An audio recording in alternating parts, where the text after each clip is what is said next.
शख्स महीने में 8,483 रुपए कमाता है, वो अपने महीने की जरूरियात पूरी कर सकता है और वो गरीब नहीं है। सर मुझे ये बता दें, यहाँ कोई शख्स बैठा हुआ, और मिनिस्टर साहब यहाँ खुद बैठे हुए, मुझे बता दें, क्या 8,483 रुपए में कोई शख्स पाकिस्तान में अपनी माहाना जरूरियात पूरी कर सकता है? खाने पीने की अशिया, बिजली, गैस, बेसिक कम्युनिटीज कर सकते हैं सर?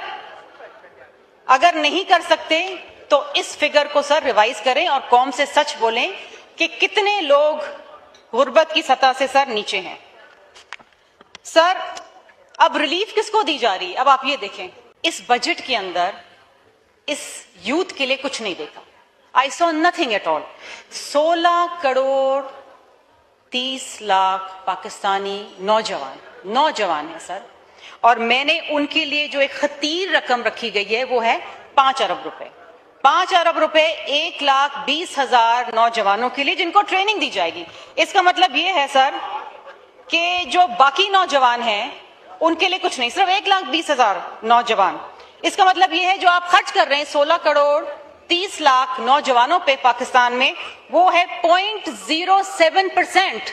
और अगर आप इसको पैसों में ट्रांसलेट करें तो सर ये 32 रुपए बनता है पर नौजवान। सर इस्लामाबाद में एक समोसा भी 40 रुपए का मिलता है, और आपने अपने नौजवान की कीमत जो है 32 रुपए लगा दी, एक समोसे से भी कम। दिस इज योर प्रायोरिटी, ये आपकी प्रायोरिटी है।